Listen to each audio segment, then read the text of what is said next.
Hi everyone, long time no see. Today I'm going to be doing a video about Chris Rock's good hair in light of the recent Oscars controversy due to his G.I. Jane comments, which were basically around humiliating Jada due to her alopecia. One of the questions that I'll be answering is, has Chris Rock's good hair aged well? For me in particular, even before watching the documentary, I was like, how can Chris Rock have done this whole documentary, yet that joke that he made about Jada is something that was so comfortable coming out of his mouth? And when I get into this, you'll see aspects of that in terms of like my viewpoint on this documentary as a whole. So don't forget to like, comment and subscribe, and feel free to share what you think about good hair. So let's read the quick synopsis of what good hair is about.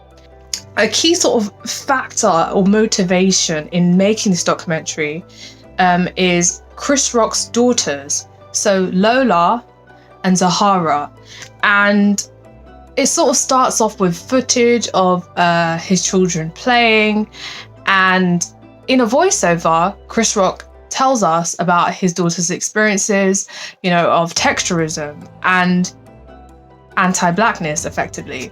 Texturism is discrimination against those who have kinkier, coarse hair texture, which is seen as going against this white supremacist European standard where straighter or loose curled hair texture is favoured. Texturism overlaps with colorism. Chris Rock's daughters are dark-skinned black women. I feel that element should have been stronger within the documentary, and it was not. Like, it just talked about anti-blackness generally, but there was no sort of wider commentary on patriarchy and colorism and how all of that overlaps. Another thing that really comes through for me in this documentary is the gendered expectation. So the role that gender plays in how we're expected to present ourselves. And you see this explicitly explored in terms of cis-het black women. It's a very cis-heteronormative documentary. Like, that is the angle that Chris Rock is operating from, right? And it ultimately influences the conversations that take place, which I explore later on. It fails to highlight the diverse experiences, and I think that even though it's focusing just on cis-het black women, because cis-heteronormativity is the angle, is the default in this conversation around hair, right? And base of operation, we miss out on hearing Black LGBT plus perspectives. I think that it's sort of missed out on the opportunity to highlight the ways in which gender identity, gender, race, sexuality tie into these sort of different beauty ideals and expectations, which can tie into your hair and how you wear your hair. We know that these expectations around gender and race and how it can overlap is something that trans women and femmes experience also. So, I don't know, part of me was like, I would love to see this conversation in its full extent, which is obviously something that Chris Rock would not be able to deliver on. The aspect that gets missed out, is touched on briefly in this documentary, is the ways in which barriers, so for example to employment, even the way that you were treated potentially like in healthcare and things like that, all of that is shaped by how you look. In this documentary, it just felt like it was blaming black women for spending money on their hair when it's failing to fully, I don't feel like it fully addressed the conditions which can lead to all black women, cis and trans, presenting their hair or doing their hair in a way that is seen as more acceptable, especially if they have hair that is kinkier and it is, within the 4C, 4B area. There is a particular pressure. There's a history of discrimination against those hair textures. And for me, this is a key part of my review. The commentary from Al Sharpton in this documentary was so interesting. I had to make a note of this. And the way he was talking about, so we know that this is from a cis heteronormative perspective, right? He was talking about cishet black men having to fork out and pay for cishet black women's hair and the burden that is, and how it reflects black women's mindset, and no wonder the community is in disarray. And I just sat there and I thought, why is this being included in the documentary? Why is this a noteworthy or perspective that you felt needed to be pushed? And just to reiterate my former view around the conditions, that just got pushed to the wayside. And I think it touches on that kind of gendered, very cis heteronormative pressure around black cishet women, and on a whole, women who, like men, face in these black political spaces, which are centered around cishet men, cishet black men. And then you have to be able to reproduce the next generation of children, and then our role is also to fit these sort of black woman-based standards of beauty, like being thick, and what we have to do in order to, what our role is in securing a black future almost. Everything I just mentioned prior is unrealistic. It's not something that should be seen as our role. It's just what's projected onto us, what is socialized onto us. But it was quite symbolic in that it highlights how we view our hair is something that they contribute to, especially when it comes to texturism and effectively hair discrimination. We often have these conversations. But that is the sole conversation that will happen if we are making the documentary. But in this context, the type of conversations, the type of blaming that was happening, I found very interesting. And I do think that in these situations, people should not be texturizing or relaxing 3-year-old, 4-year-old. If you're an adult and you want to do that, okay. But we know that it's not healthy. We know that it's not. But it's just kind of like, I'm not going to have that judgment.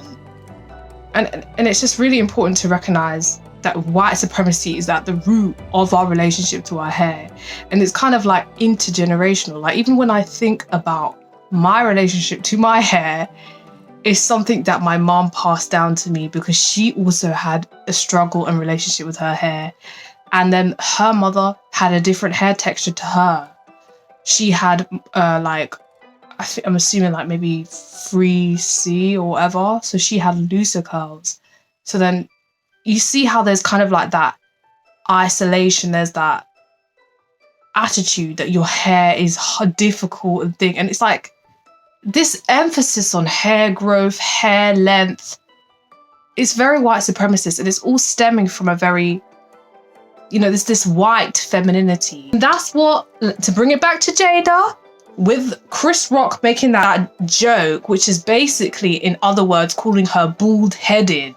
That has a history, which you would expect if he's doing this documentary, that he would have been, since he's done this documentary, that he'd be aware of. Continuing on the theme of sexism from black men in this documentary, initially I was like, oh yeah, it's kind of interesting hearing a male perspective, in terms of the rapper Ice-T. However, Ice-T decided to make the following point. So I'm going to paraphrase, but he said something along the lines of, basically referring to a black woman that has a nice wig on or a nice weave-in, right? That it deducts points, and that basically she doesn't get credit for that in his eyes. Like, he literally said stuff along this lines. He said like, oh, well, if she's got a nice ass or nice legs, that gets more points. This kind of humiliation, there's like a strong theme of humiliation or humiliating black women. And that, you know, if you don't have natural hair, that is fulfilling these sort of white supremacist ideals, that you're falling short of womanhood. And then like, if you're wearing wigs and weaves, you're not a real woman, in quotation marks. On the other end of what he said, and he was talking about like how in his day, in his time, you know, the amount of rollers you had in your hair, that made you cooler, because it came down to hair length and texture, basically. So once again, as I said before, it's that white supremacist idea of like how hair links to beauty. And yeah, so he also talked about how he had used a relaxer. And we've been seeing a lot of conversation around this, around how beauty is seen as defining your value, defining your worth as a human being, determining whether or not you warrant respect and nice treatment and opportunity to live and to live safely, etc. Right? So that's something that really, really, really, really needed to be hammered in, and it wasn't. And I think someone that comes to mind straight away, Deshaun Harrison, explores this in terms of anti-fatness as anti-blackness in their most recent work. I'll put this on the screen. And there's a bit at the beginning of the book that really talks about the politics of ugliness and looking at how whether or not you're considered beautiful, whether you're considered ugly, ties into how society is ordered. So therefore, social hierarchy, a racial hierarchy, a gendered hierarchy, and how all these different hierarchies come together. And there actually was one interviewee called Sheila Bridges, and she has alopecia, and she talks about her experiences of choosing not to wear wigs because she feels like she's hiding. And she actually, her segment was one of the best segments in the entire thing, right? No, it was the best segment. She talks about how our self-esteem is wrapped up in our hair as black women, and that hair is currency for us. It's true. The way that womanhood is designed and constructed from a Western perspective, from a white Western perspective, was to exclude us. The bullying I faced in secondary school, growing up, when I look back, I realised how anti-black it was, because my hair was messy and it didn't fit certain standards, certain expectations. And I think that, you know, it can have huge consequences in your life, in how people treat you, what doors open to you, etc. But yeah, I hope this was an interesting video. It wasn't too rambly and all over the place. I think I made some decent points. Overall, I thought that this documentary fell short, and I think that it did make me think about a lot of things around like the hair industry. And then also, you think that someone that would do this documentary would have a bit more of an insight into why hair is such a sensitive subject for black women, yet he still went on to make those comments. So I think, has it aged well? No. Like, it actually makes you look at him and think, so why did you do this documentary?